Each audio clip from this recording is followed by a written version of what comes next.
What would you think if I told you that Ferrari could have been racing with a modified car without even its own team boss knowing, and that the protagonist of this story is Lewis Hamilton?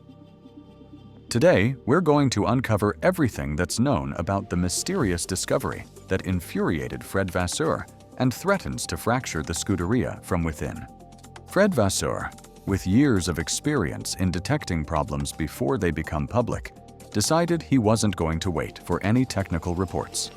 He walked straight over to Hamilton's SF25 after the session, pushed the mechanics aside, and, with the precision of someone who knows exactly what to look for, checked the rear of the car. What he found was not on any approved plans or discussed in development meetings. It was an integrated aerodynamic adjustment so subtle that, at first glance, it could pass for a standard component. That discovery was the immediate trigger. The part was not registered in the official inventory, and, more seriously, no engineer had reported its installation. Vasseur, known for his firm character, demanded explanations immediately, but all he received were evasive answers and a silence that smelled like a cover-up. That same day, he ordered an internal investigation that extended beyond the aerodynamics department to include logistics, quality control, and component management. Meanwhile, in the paddock, rumors began to spread like wildfire. Some spoke of internal sabotage, others of a clandestine attempt to test a development without official authorization. For Hamilton, the discovery meant that he had been racing with a car that was not performing as it should, and that his battle on the track was not only against McLaren or Red Bull, but against something much closer to home: his own team. The private tests at Mugello, originally scheduled as a simple fine-tuning and data-gathering session, turned into a clinical examination of the true state of the SF25. It was a clear day in Tuscany, with the circuit offering its long straights and demanding high-speed corners, perfect for evaluating the car's stability and downforce in controlled conditions. Hamilton, with the cool concentration of someone who has spent thousands of hours in testing, completed laps at an increasing pace, searching for the car's real limit. At first, the feelings were ambiguous.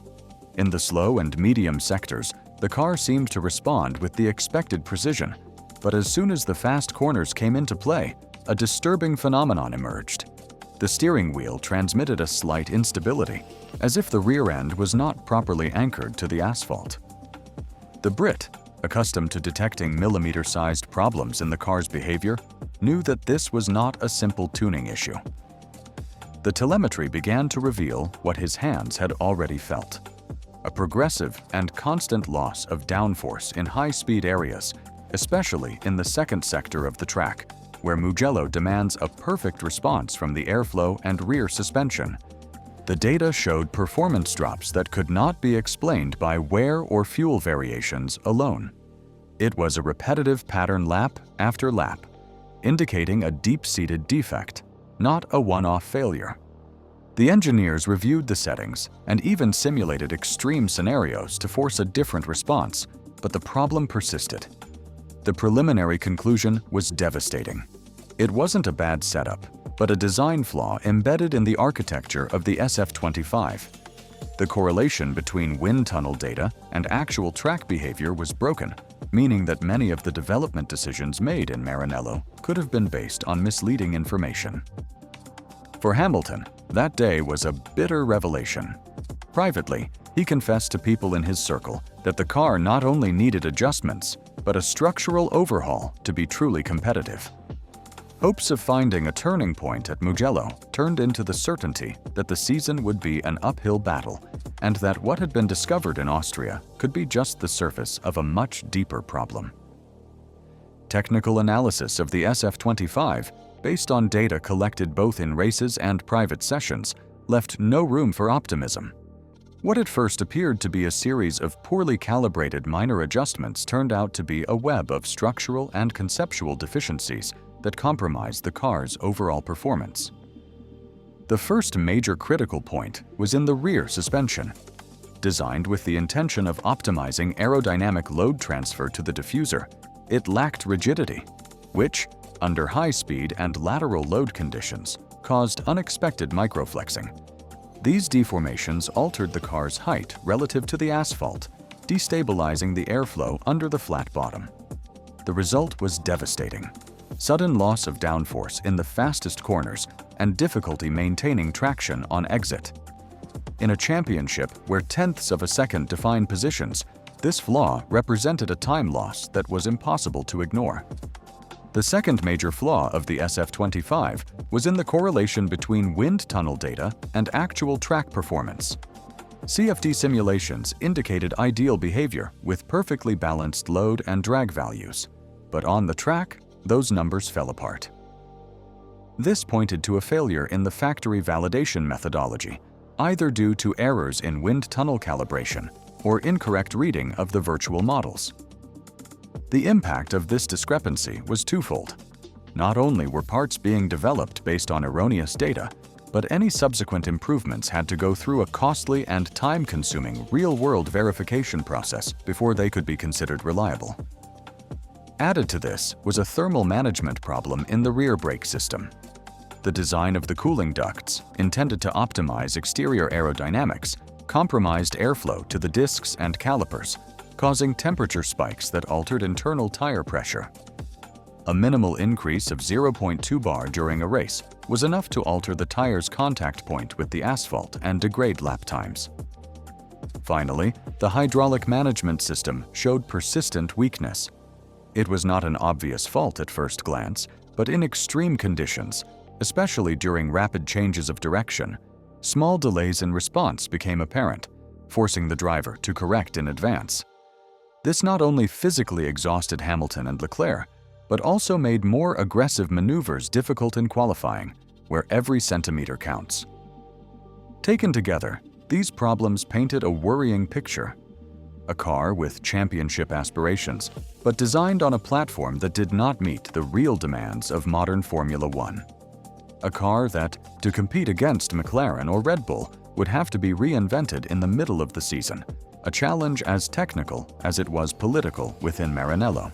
The internal investigation ordered by Fred Vasseur sought not only to identify the origin of the unauthorized part on Hamilton's SF25, but also to uncover the power dynamics that have been at play in the shadows of Maranello for years. Within Ferrari, internal politics are as complex as the design of a Formula One car, and this incident became the catalyst for tensions that had been building for some time. Initial interviews with engineers and area managers revealed a worrying pattern: contradictory versions, intentional omissions, and a climate of mistrust that went beyond the technical department.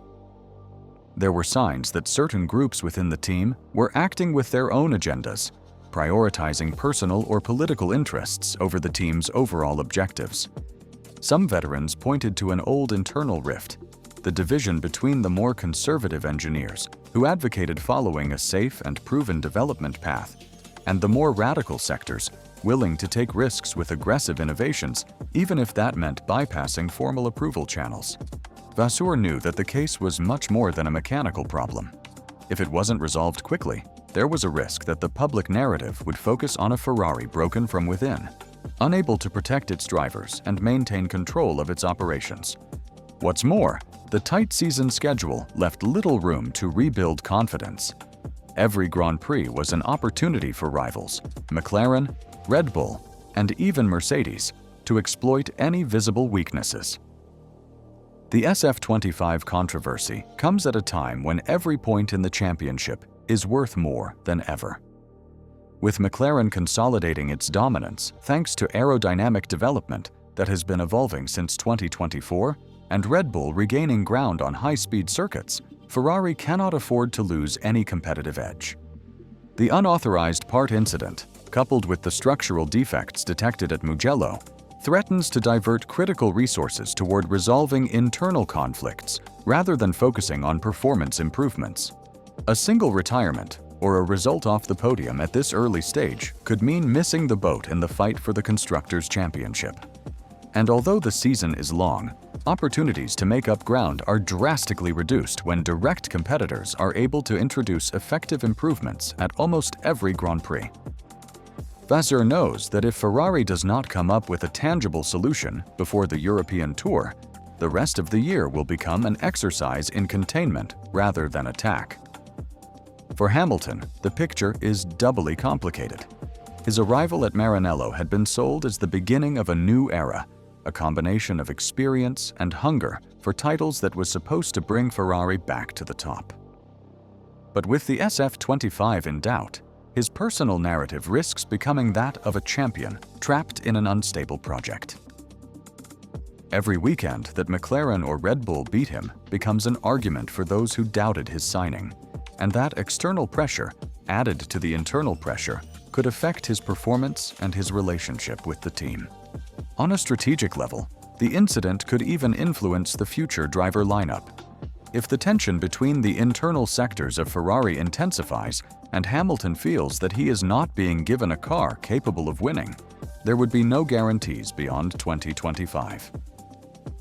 The driver market, already shaken by unexpected moves at Red Bull and Mercedes, could see Hamilton as a key piece in a domino effect that completely alters the 2026 grid. The question floating around the paddock is whether Ferrari has the ability and the will to close ranks and transform this crisis into an opportunity for cohesion and improvement. If it succeeds, the season could still be saved, and history will remember this episode as the turning point that sparked the team's reaction. But if it fails, what happened with the SF25 will be marked as the beginning of a decline that neither Hamilton's experience nor Leclerc's talent could prevent.